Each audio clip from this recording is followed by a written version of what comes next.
Éxodo capítulo 34, verso número 27. Éxodo capítulo 34, verso número 27. Vamos a continuar con esta serie, la redención de Dios. Es el tema número 82 de esta serie. El tema de esta tarde, la gloria del pacto. La gloria del pacto.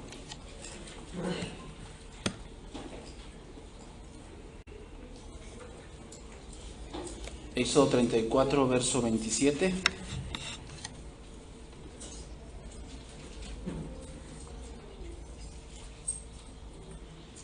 Dice ahí: y Jehová dijo a Moisés: escribe tú estas palabras, porque conforme a estas palabras he hecho pacto contigo y con Israel.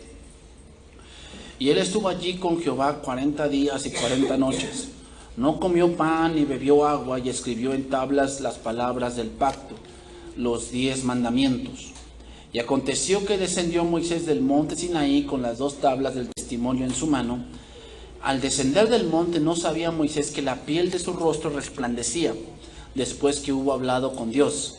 Y Aarón y todos los hijos de Israel miraron a Moisés, y aquí que la piel de su rostro era resplandeciente, y tuvieron miedo de acercarse a él. Entonces Moisés los llamó, y Aarón y todos los príncipes de la congregación volvieron a él, y Moisés les habló. Después se acercaron todos los hijos de Israel, a los cuales mandó todo lo que Jehová le había dicho en el monte Sinaí. Y cuando acabó Moisés de hablar con ellos, puso un velo sobre su rostro. Bien, hermanos, el que el rostro de Moisés resplandeciese habla de la gloria perecedera de la ley. Es decir, la ley fue dada con gloria. Ahora vamos a retomar un poco aquí el pasaje. Moisés subió al monte nuevamente. Había quebrado las anteriores tablas. Ahora se requerían unas nuevas. Bueno, nuevamente Moisés sube al monte durante 40 días y 40 noches y escribió todo lo que Jehová le mandó. Todo lo que se refería respecto al pacto. ¿Cuál fue la diferencia ahora? Bueno, que como lo vimos, el pueblo ahora no cayó en idolatría, como anteriormente. Dios le recordó a Moisés que el pueblo debía ser diferente, y para eso daba las leyes. ¿Okay? El propósito de las leyes de Dios con respecto a la ley ceremonial y a la ley civil era que el pueblo de Israel no se pareciese a los cananitas, hermanos. No se pareciese a los cananitas, sino que la forma de vivir, la forma de tratar los asuntos y la forma de convivir entre familia y entre sociedad debía ser diferente. La manera de ser diferente, hermanos, es caminar conforme a los mandatos de Dios. En el caso nuestro, en el caso personal, es conocer los principios divinos. ¿Okay? Debemos conocer los principios divinos, y eso va a hacer que nosotros caminemos de manera distinta en este mundo. ¿Okay? Entonces vamos a empezar a estudiar el pasaje porque hay algo extenso que quiero que estudiemos aquí. Éxodo 34, 27.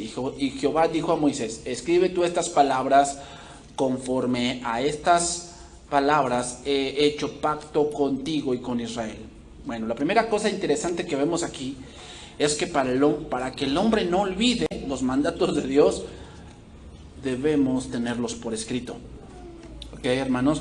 O sea, de una conversación y de una predicación de 1 hora, al otro día o a la otra semana tú te vas a acordar el 30%, nada más. No vas a acordarte mucho. A menos que tengas una memoria de papel, entonces podrás acordarte más exhaustivamente de lo que se está hablando. Hermanos, por lo general las cosas de Dios tendemos a olvidarlas fácilmente. Las que son de Dios. Las cosas malas esas, pues bueno, se aprenden fácil y se recuerdan fácilmente las cosas malas. Las cosas buenas, como son los principios de Dios, los mandatos de Dios, los pensamientos de Dios, la corrección de Dios a nuestra vida, esa con mucha facilidad la olvidamos.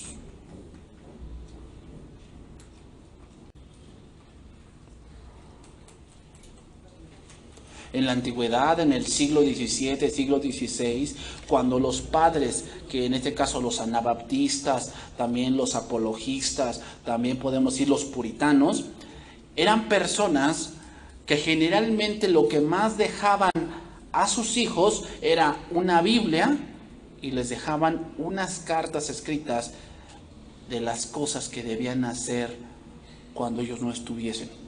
¿Por qué? Porque las cosas escritas, hermanos, perduran. Eso tú lo has comprobado con tus hijos. Los mandas a hacer algo y les dices apenas y en el camino corto se les olvida, ¿verdad? Éxodo 34, 28. Y él estuvo allí con Jehová 40 días y 40 noches. No comió pan ni bebió agua. Y escribió en tablas las palabras del pacto, los 10 mandamientos. Aquí encontramos algo interesante, hermanos. Primeramente, encontramos dos números, 40 y 10. El número 10, hermanos, es el número de la prueba del corazón. Con los 10 mandamientos, Dios prueba nuestro corazón, nos hace ver la realidad de nuestra condición. Lo que la ley pretende es que tú te des cuenta que eres totalmente pecador. Eso es lo que Dios pretende con los 10 mandamientos. Cuando tú ves los 10 mandamientos y los repasas y empiezas a entender, te vas a dar cuenta de que en muchos de esos mandamientos tú consciente o inconscientemente has transgredido esa parte. Pero aquí también hay algo interesante, ¿ok, hermanos? Que el primero en ser probado en el corazón fue Moisés. El número 40 nos habla del número de la prueba, hermanos. Es el número 40. Entonces, ¿qué quiere decir? Cuando tú estudias la palabra, cuando estás preparando un sermón, cuando te estás preparando para dar una clase a niños o a jóvenes o adolescentes, el primero que está siendo probado eres tú mismo.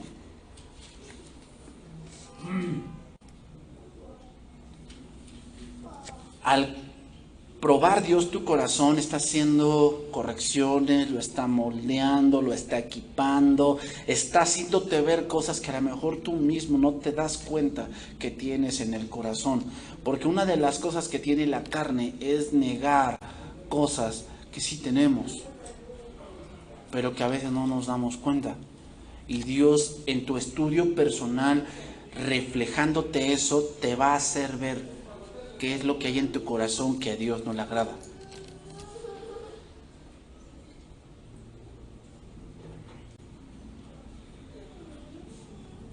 Entonces entiéndelo, hermanos.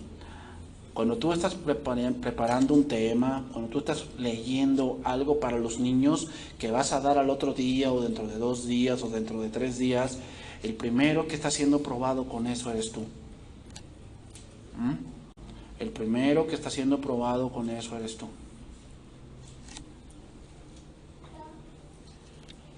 Y te voy a decir otra cosa. Generalmente cuando tú dices, este verso se lo aplicaría yo a tal hermano, generalmente es porque tú lo tienes.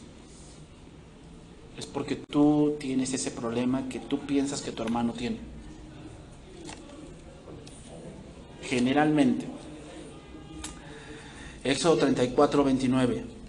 Y aconteció que descendió Moisés del monte Sinaí con las 2 tablas del testimonio en su mano. Al descender del monte no sabía Moisés que la piel de su rostro resplandecía después que hubo hablado con Dios.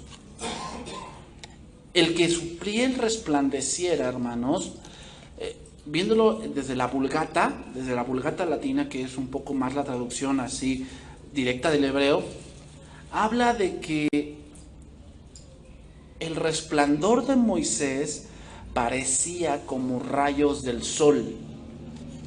A eso se refiere, que resplandecía su rostro. La gloria divina, hermanos, fue reflejada en la vida del hombre de Dios.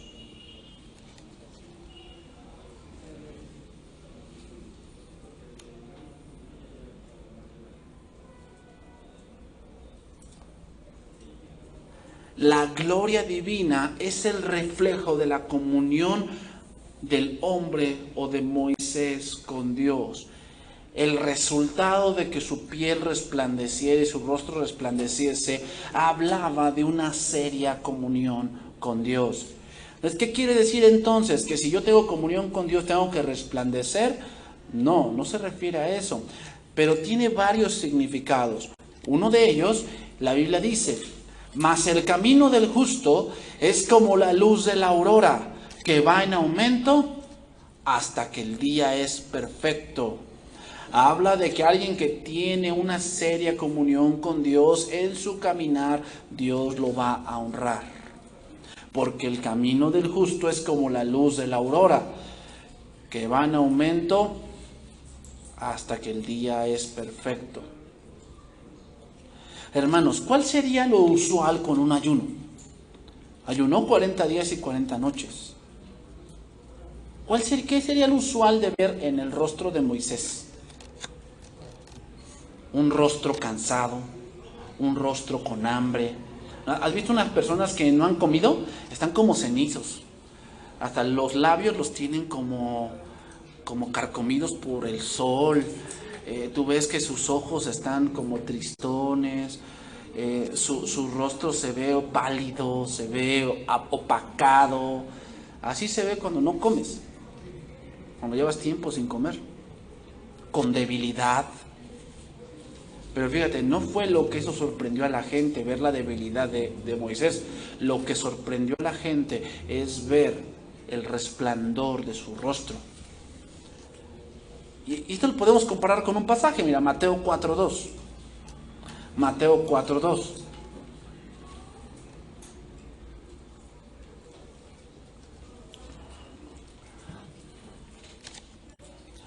Quiero que veamos esto, o sea, ¿por qué no bajó así Moisés? Todo demudado, debilitado, con hambre, cansado. ¿Por qué no bajó así Moisés? Bueno, Jesús tiene la respuesta y dice: después de haber ayunado 40 días y 40 noches tuvo hambre. ¿No? Aquí vemos a Jesús que estaba en un periodo de prueba, ¿no? Otra vez 40. El número 40 es símbolo de la prueba. Cuando veamos 40 en la Biblia, la mayoría de veces es que Dios está probando a alguien. 40 años en el desierto, que Dios probó a su pueblo. Entonces dice ahí: y vino a él el tentador y le dijo: si eres hijo de Dios, di que estas piedras se conviertan en pan. Él respondió y dijo: escrito está, no solo de pan vivirá el hombre, sino de toda palabra que sale de la boca de Dios. Hermanos, es claro que nuestra fuerza física depende de nuestra alimentación. Es claro, o sea, no vamos a negar eso, que si tú tienes hambre, obviamente la manera de obtener fuerzas físicas cada día es que comas pues a tus horas, que comas proteínas, que comas minerales, que tomes agua, que comas un poco también de carbohidratos, porque los carbohidratos producen energía, cosas así. Sin embargo, hermanos, muchos hoy en día están enfermos no por la alimentación, sino porque su alma está muriendo. Hermanos, si tú ves las tasas del INEGI con respecto a los psicólogos, el trabajo de los psicólogos se ha duplicado. ¿Qué quiere decir esto? Que la depresión ha aumentado, que el estrés ha aumentado, que la dependencia de fármacos ha aumentado. Entonces no solamente hablamos de psicólogos, hablamos de psiquiatras también, que son los que pueden recetar ese tipo de cosas. Entonces, ¿por qué hoy el ser humano, o sea, date cuenta, esas cosas no son cosas prácticamente físicas? Que tú digas, es que estás enfermo así, tienes esas lagunas mentales, o tienes esos ataques de depresión, esos ataques de estrés, esos ataques de ansiedad por tu alimentación. No. Básicamente muchas de esas cosas es su pecado. Y es un problema no de la alimentación física, sino de la alimentación espiritual. La conciencia les grita que gritan justicia. Son hombres que ahorita ya están metiendo eso mucho en el cerezo, con los homicidas, los parricidas. Dice que los que entran a la cárcel porque mataron a sus padres, o porque mataron a sus hijos, o porque violaron a su hija, llegan con un trauma psicológico y tienen que meterlos mucho al psicólogo. O sea, date cuenta, no es el punto de la alimentación física, es la alimentación espiritual. Su conciencia les grita justicia, su mente les grita que están mal. Me puse a pensar cuando estaba yo viendo esto, ¿cuántos psicólogos requerirán los homosexuales? Porque ellos en su mente se quieren convencer de que así nacieron, pero hay algo en su conciencia que les grita que no es así. ¿Cuántos psicólogos requerirán? Y es triste, hermanos, porque hay cristianos incluso, que están pensando en ir a un lugar de esos. Hermano, ¿entonces qué quiere decir? Que si voy a un psicólogo, ¿estoy mal? No del todo. ¿A qué me refiero? Hay áreas de la psicología que no están tan equivocadas, ¿eh? O sea, la psicología se divide en varios ramos. Hay áreas de la psicología que no están mal, pero el punto medular de la psicología es la que está mal. ¿Cuál? Que la psicología que la ciencia de la psicología trata de entender el comportamiento del hombre. Pero ¿cuál es el punto aquí de tratar de entender el comportamiento del hombre? Trata de entenderlo fuera de Dios. Ese es el problema. O sea, ¿qué quieres que te escuchen? O sea, ¿quieres ir con alguien que de verdad te escuche porque a lo mejor tu esposo no te escucha o tu esposa no te escucha? No, pues voy al psicólogo, pago para que me escuche. Bueno, pero ¿sabes qué te va a decir él? Te va a decir que tú eres bien bueno.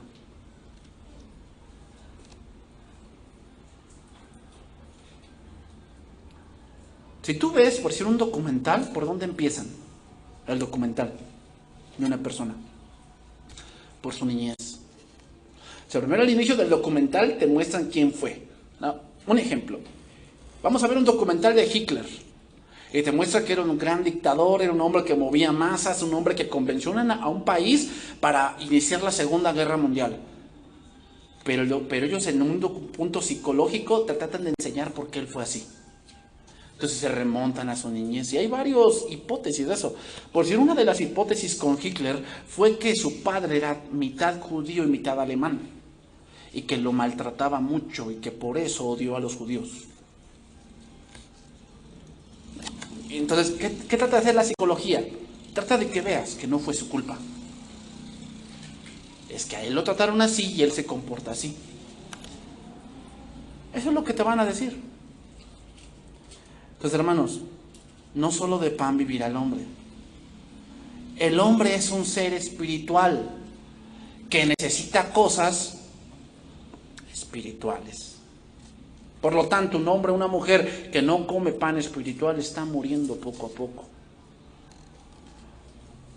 Por eso, hermanos, el hombre tratará de dar muchas soluciones.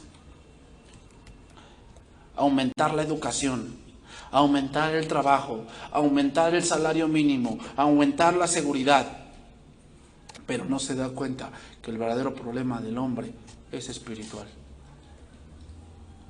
Seguimos ahí, Éxodo 34:30. Éxodo 34:30. Y Aarón y todos los hijos de Israel miraron a Moisés, y aquí que la piel de su rostro era resplandeciente, y tuvieron miedo de acercarse a él. Entonces Moisés los llamó, y Aarón y todos los príncipes de la congregación volvieron a él, y Moisés les habló. Hermanos, el hecho de ver ese espectáculo en el rostro de Moisés produjo temor. Hermanos, eso es la ley. Eso es la ley. Esteban dijo esto en su debut y despedida. Vosotros que recibisteis la ley por disposición de ángeles y no la guardasteis. Eso es Hechos 7:53. Lo que quiere decir aquí Esteban con esa frase, disposición de ángeles, habla de la gloria de la ley.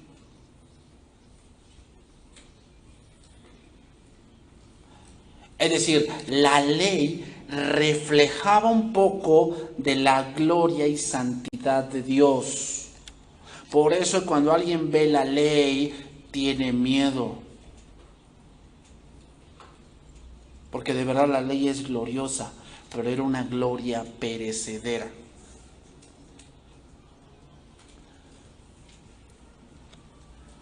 La ley te muestra la gloriosa santidad de Dios, pero también te muestra tu castigo y por eso produce temor.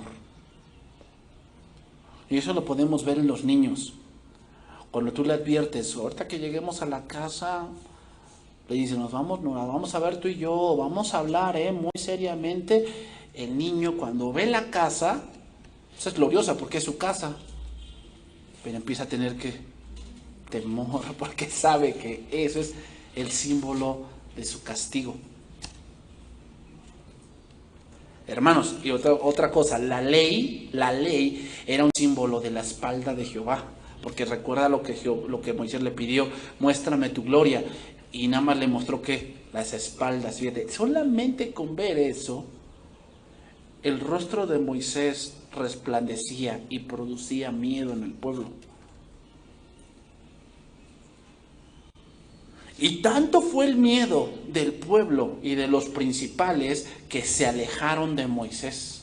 O sea, lo vieron que resplandecía y no le hicieron ni hablar, se me hace que huyeron de él. ¿Y quién los tuvo que llamar? Dice ahí, y Moisés los llamó. Tenemos un ejemplo parecido a esto, Lucas 8:43, vamos a ver ahí. Lucas 8:43. Eso es lo que produce la ley, hermanos. O sea, la ley es gloriosa, es decir, la ley es buena, santa y justa. Pero la ley, hermanos, la ley produce temor.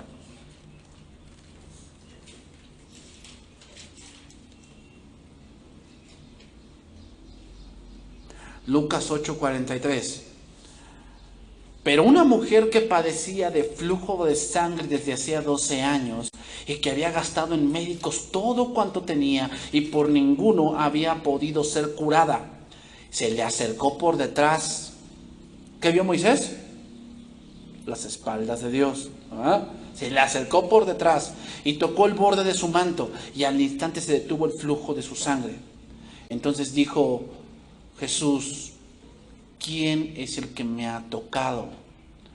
Y negando todos, dijo Pedro y los que con él estaban, Maestro, la multitud te aprieta y oprime y dices, ¿quién es el que me ha tocado? Pero Jesús dijo, alguien me ha tocado porque yo he conocido que ha salido poder de mí. Pregunta, ¿la ley fue hecha con poder? Sí. Entonces, cuando la mujer vio que no había quedado oculta, ¿qué hace la ley? Descubre. ¿Y qué pasa cuando descubre? Dice ahí, vino temblando, produce temor. Eso es la ley.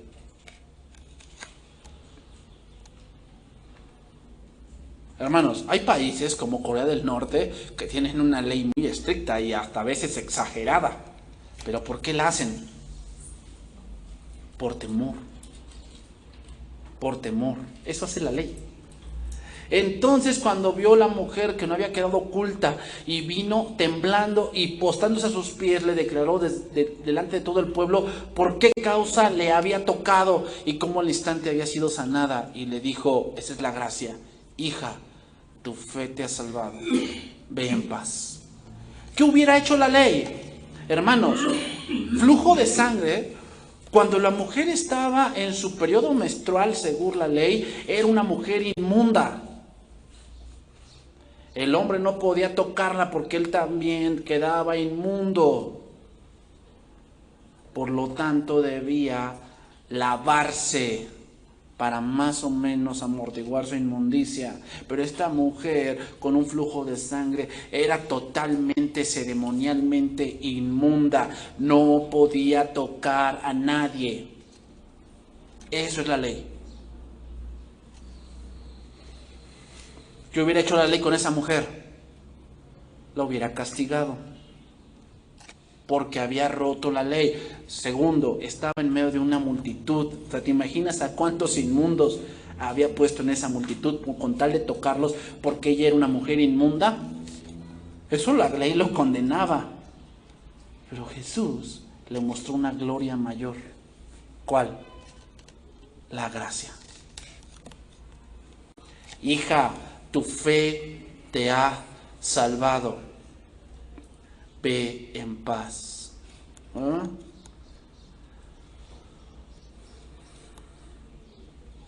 ¿Quién la llamó? Jesús la llamó. ¿Quién llamó a Moisés? ¿Quién llamó a Aarón y a los príncipes?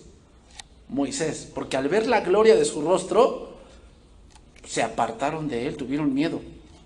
La mujer también tuvo miedo, porque esa es la ley, hermanos.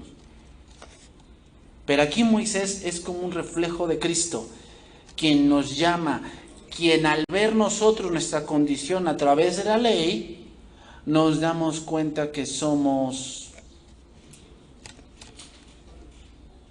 inadecuados para estar con Dios. Pero es ahí cuando Cristo te dice, no temas. ¿Crees? Sí, sí creo.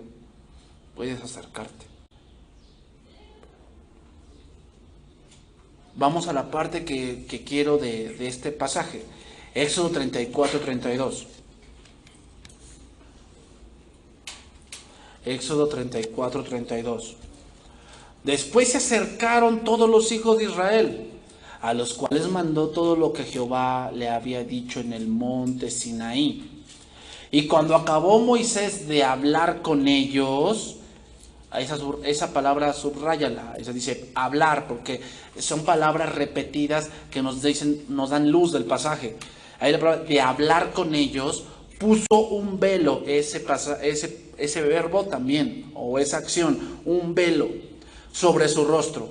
Cuando venía Moisés delante de Jehová para hablar con él, otra vez esa palabra hablar, se quitaba el velo, nuevamente el velo, ahí van 2 veces y 2 veces, hasta que salía, y saliendo decía, ese es un sinónimo de hablar, ¿okay?, a los hijos de Israel lo que era mandado.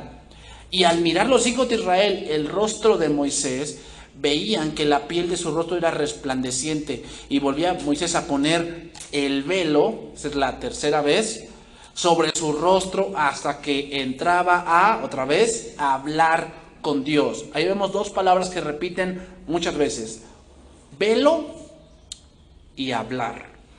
Y obviamente en el hablar vino otra acción: escuchar. O sea, no vas a hablarle a las sillas ni a las piedras, vas a hablar a alguien que escuche. ¿Okay? Entonces esas 3 acciones se ven: oír, hablar, velo. ¿Qué quiere decir esto? No solamente con estas palabras repetidas. Que hay algo que se habla pero que está oculto. Porque un velo es para ocultar algo. El propósito de tener un velo habla de que les hablaba algo que a los oídos no era muy claro. Y Pablo da una explicación de esto. 2 Corintios 3. 2 Corintios 3, que es un poco el pasaje que vamos a estudiar más ampliamente. 2 Corintios capítulo 3. Ahí dice ahí, ministros del nuevo pacto.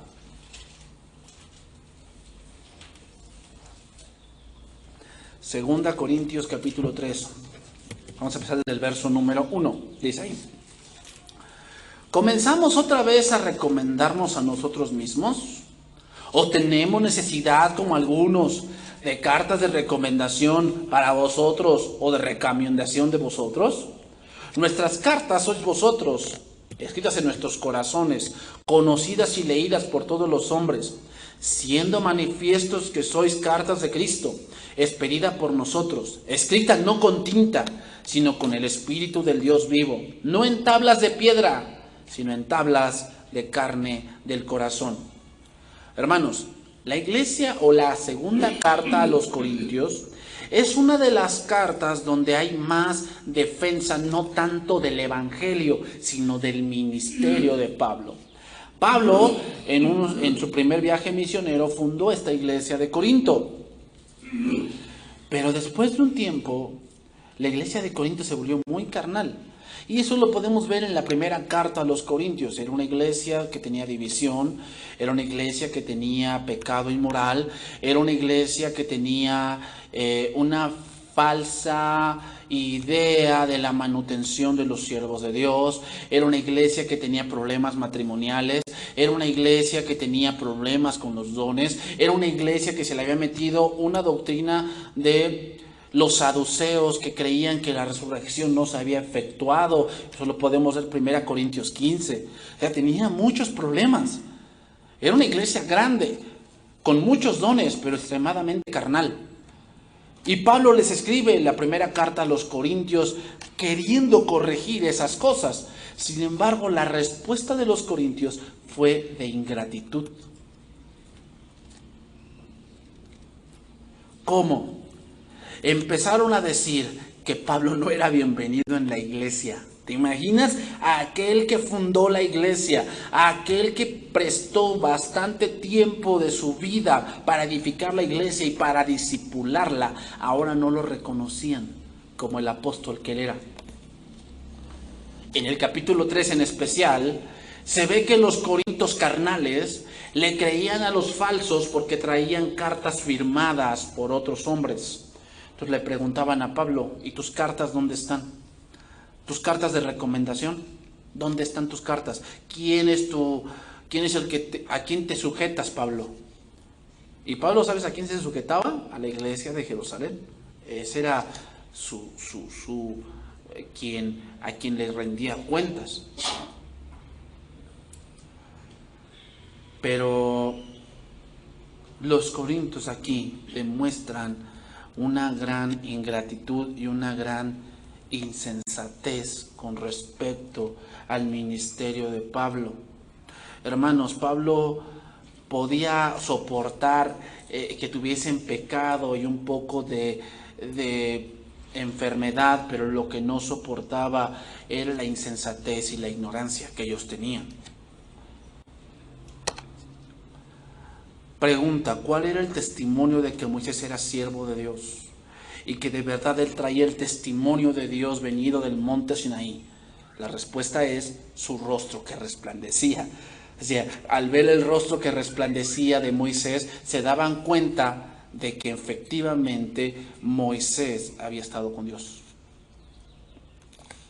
La pregunta ahora aquí es, ¿cuál era el testimonio de que Pablo era siervo de Dios? Según el pasaje que leemos, la misma iglesia. La misma iglesia era el testimonio de que Pablo era siervo de Dios. Pero aquí había otro problema, hermanos, dentro de este capítulo. El problema era que los judaizantes estaban minorizando el evangelio y la predicación de Pablo y dándole más criterio a la ley. Y por eso Pablo sigue hablando. Y tal confianza, versículo 4, tenemos mediante Cristo para con Dios. No que seamos competentes por nosotros mismos para pensar algo como de nosotros mismos, sino que nuestra competencia proviene de Dios, el cual asimismo nos hizo ministros competentes de un nuevo pacto, no de la letra, sino del Espíritu, porque la letra mata, mas el Espíritu vivifica. ¿Qué está diciendo aquí Pablo? Está diciendo que ese honor de servirle, que esa gloria del pacto no viene de uno mismo. El hecho de que el rostro de Moisés resplandeciese tenía un origen. ¿Cuál era el origen? La comunión con Dios. Pregunta, ¿cuál fue el origen del evangelio? ¿De dónde lo sacó Pablo? Gálatas 1 lo dice, que por un tiempo él se fue a Arabia. ¿Y a qué se fue? A estudiar las Escrituras. Es decir, la íntima comunión de Pablo en la soledad con Dios le hizo entender el evangelio que ya estaba escrito. Pero no porque él fuera el competente, no fue porque él fuese el mejor, ni porque él tenía un posgrado y estaba con Gamaliel. Eso no era el punto aquí, que los judaizantes o los falsos profetas estaban exaltando, diciendo: yo soy más que Pablo porque yo tengo este reconocimiento. Yo soy más que Pablo porque tales iglesias me reconocen. Y dice Pablo: no es que nosotros seamos competentes. O sea, a mí Dios me dio el evangelio, pero no por mí, o sea, no porque yo sea extremadamente sabio. No. Sino porque ¿qué? Porque me dejé instruir. Por eso dice, no que seamos competencias, sino que nuestra competencia proviene de Dios. Es decir, Dios me abrió el entendimiento para que pudiera entender aquello que para ustedes y para Israel estaba oculto. Sigue diciendo versículo 7, y si el ministerio de muerte grabado con letras en piedra fue con gloria, tanto que los hijos de Israel no pudieron fijar la vista en el rostro de Moisés a causa de la gloria de su rostro, la cual había de perecer, dice ahí. Los falsos, hermanos, se iban más por la ley, diciendo que la ley era mayor que la gracia, la cual predicaba Pablo. Y Pablo no negaba que la ley fuese gloriosa, por eso dice ahí, la gloria que fue hecha en tablas o en letras en piedra, fue con gloria, es verdad, o sea, la ley es algo glorioso que Dios dio, pero era una gloria perecedera. Aquí la palabra perecer significa algo que está inmóvil, que iba a ser invalidado, eso significa, invalidado. Hermanos, si vemos el antiguo pacto, o sea, si volviéramos a repasar todo el Éxodo, nos daríamos cuenta que obviamente la ley es gloriosa. Cómo se fue fundamentando la ley a través de los patriarcas, a través de José, a través de la multiplicación de Israel, a través de la salida de Egipto, las grandes maravillas. Es obvio que la ley es gloriosa, pero era temporal. Sigue diciendo, versículo 8, 2 Corintios 3:8. ¿Cómo no será más bien con gloria el ministerio del Espíritu? Porque si el ministerio de condenación fue con gloria, mucho más abundará en gloria el ministerio de justificación. La gloria del primer pacto fue visible en la carne, es decir, en el rostro de Moisés. Pero la gloria del segundo pacto, hermanos, no se hace visible en la carne, sino se hace visible, ¿en dónde? En el Espíritu. Porque lo que es nacido de la carne, carne es. Y lo que es nacido del Espíritu, Espíritu es. ¿Dónde se muestra la gloria del segundo pacto? En que nacemos de nuevo.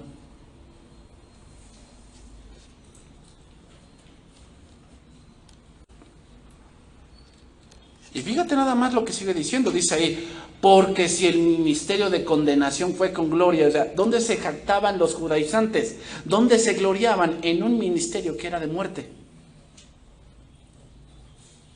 Porque como te lo expliqué con la mujer de flujo, ¿qué le esperaba a ella al ser descubierta que era una mujer de flujo? Condenación. El ministerio de la ley es de condenación. Pero los que participan del segundo pacto, ¿qué? Es una gloria permanente y de justificación. Sigue diciendo, 2 Corintios 3:10. Porque aún lo que fue glorioso no es glorioso en este aspecto, en este respecto, en comparación con la gloria más eminente. Porque si lo que perece tuvo gloria, mucho más glorioso será lo que permanece. Hermanos, esa gloria que se manifestó con Moisés era una gloria temporal. Pero la gloria del nuevo pacto, que fue hecha en la sangre de Cristo, es una gloria eterna. Y una vez les voy adelantando, hermanos. Cuando ya terminemos, que estamos próximos a terminar Éxodo, vamos a estudiar un poco el Apocalipsis, los primeros 6 capítulos. Vamos a dedicar un poco a eso, que esa es la gloria eterna, hermanos. Entonces es por ello que lo que decía Pablo era que los judaizantes se gloriaban en algo que ya había pasado. Algo que sí tuvo gloria en su momento, pero que ya no es tan glorioso como lo que Cristo hizo en la cruz del Calvario. Así que, versículo 12, teniendo tal esperanza, usamos de mucha franqueza. ¿Cuál esperanza, hermanos? Que el nuevo pacto es de justificación y no de condenación. Así que teniendo esta esperanza, teniendo esa confianza plena, viene el denuedo. Eso significa franqueza, denuedo. Es decir, hermanos, hablamos con valor y con mucha confianza de que esto es así. O sea, hermanos, si tú crees en Cristo Jesús, serás salvo. Esa es la confianza, porque Jesús mismo lo dijo. Pero el versículo 13 dice, y no como Moisés, que ponía un velo sobre su rostro, para que los hijos de Israel no fijaran la vista en él, en el fin de aquello que había de ser abolido. ¿Qué quiere decir este verso? Que Moisés no tenía la confianza que tenía Pablo. Por eso ponía un velo. Porque sabía que eso que se reflejaba en su rostro un día iba a perecer.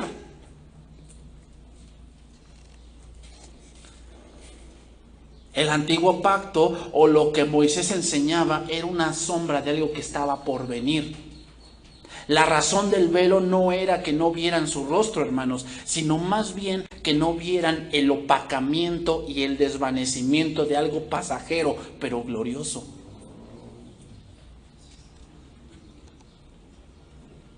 Pero el nuevo pacto, hermanos, hecho en Cristo, no tiene velo. Sino que es algo que podemos contemplar continuamente por cuanto no se desvanece, como el antiguo pacto. Seguimos adelante, versículo 14, 2 Corintios 3:14. Pero el entendimiento de ellos se embotó, porque hasta el día de hoy, cuando leen el antiguo pacto, les queda el mismo velo no descubierto, el cual por Cristo es quitado. En traducción viviente dice esto: pero la mente de ellos se endureció. Se endureció significa se embotó. La palabra embotar significa se hizo como de bronce, o sea, no les entraba. El lenguaje actual dice, pero ellos nunca entendieron esto. ¿Qué no entendieron? Que era un pacto pasajero, que sí es glorioso, pero era pasajero, que venía uno más glorioso.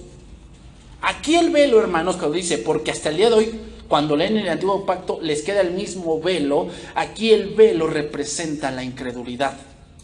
En este pasaje 14, porque no pudieron entender esto de lo pasajero. Esto fue por causa de su pecado que permanecía en sus corazones.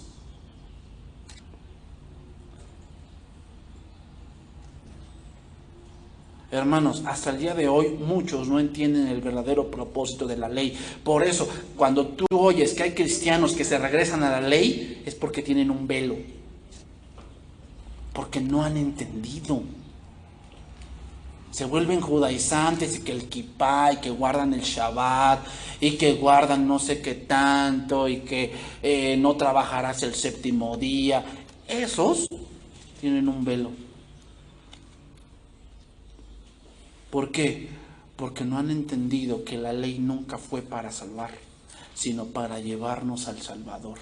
Ese era el propósito de la ley.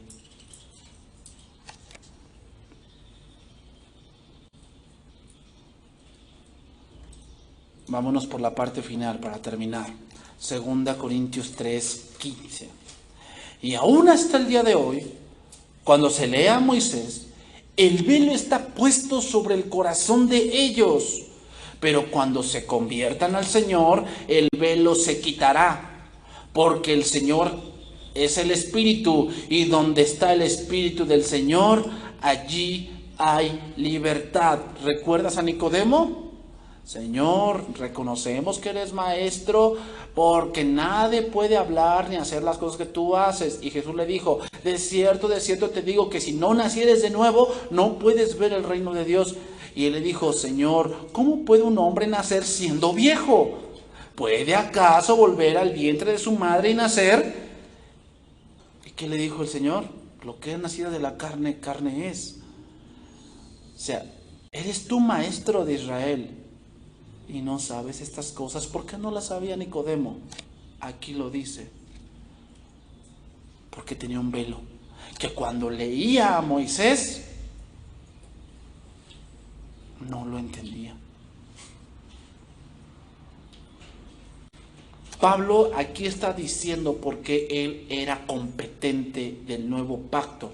¿Por qué era competente? Porque cuando se encontró con Jesús y lo reconoció, ese velo le fue quitado y empezó a entender que efectivamente era necesario que el Mesías muriese en una cruz.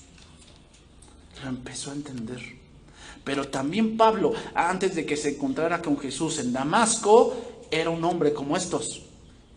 Celoso de la ley, pero ciego. Y hoy, hermanos, hay muchos ciegos dentro de la iglesia que piensan que por guardar ciertas cosas y ciertos ritos están mejor con Dios, pero es porque no han entendido. Tienen un velo que se llama incredulidad.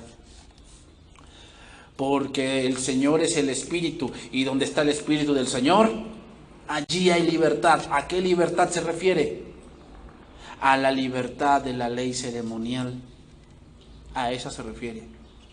No se refiere a que hagamos lo que querramos. No se refiere a eso. Se refiere a la libertad de entender que en Cristo tenemos justificación. Porque ese es el contexto de ese pasaje.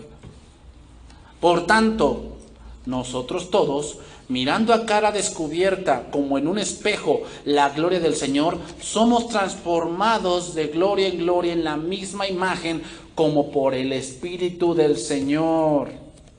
¿Qué quiere decir, hermanos? Que la gloria del nuevo pacto no solamente la vemos en Cristo, sino que cambia el corazón. No produce temor, produce un nuevo nacimiento que cambia a la gente. La gloria del Evangelio. La gloria de la ley solamente hacía que la vieras y tuvieras miedo. La gloria de la gracia hace que la gente nazca de nuevo, y no solamente eso, sino que sea transformada.